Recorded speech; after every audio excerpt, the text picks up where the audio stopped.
Bien, bonjour à tous. Donc, je voulais vous parler aujourd'hui du principe de Pareto. Donc, Pareto était un économiste qui a découvert, enfin qui a noté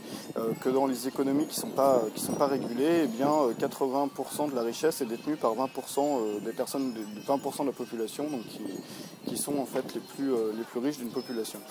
Simplement, il y a des gens qui ont étudié un petit peu ce principe et qui l'ont appliqué à plein d'autres domaines. Et très très souvent dans notre travail, eh bien, on peut se rendre compte que 80% des résultats sont obtenus par 20% de nos efforts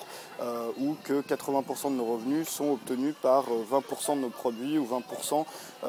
comment dire, de nos compétences ou de nos capacités. Et l'idée, si vous voulez, c'est d'essayer de diminuer ou de donner moins d'importance à ce qui ne compte pas, aux 80% si vous voulez, qui ne donnent pas de résultats, et de concentrer tous ces efforts sur les 20% qui donnent vraiment des résultats. Donc forcément, on n'a pas toujours un ratio de 80-20 comme ça, mais l'idée c'est de regarder un petit peu la façon dont on travaille, de regarder un petit peu les produits qu'on vend, la façon dont on les vend, là où on met des efforts, là où on passe du temps, là où on dépense de l'énergie, et de recentrer ces efforts sur ce qui marche vraiment,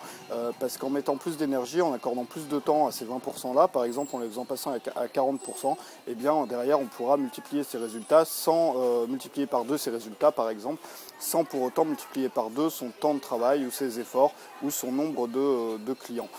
Voilà, donc simplement c'est une petite réflexion comme ça qui peut être intéressante à développer,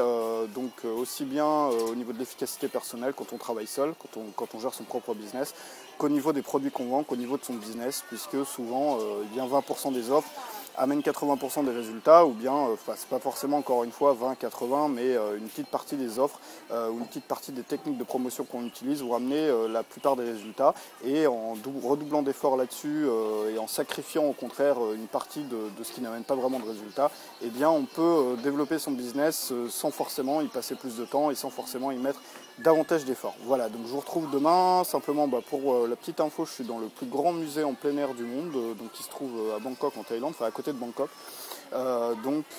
Sur tout ce qui est la culture traditionnelle thaï. Donc il y a énormément de choses à voir, c'est vraiment magnifique, je vous recommande, ça s'appelle l'Ancient Village, et voilà, donc là je suis en ce moment sur le marché flottant où je vais déjeuner ce midi. Voilà, donc à demain, salut.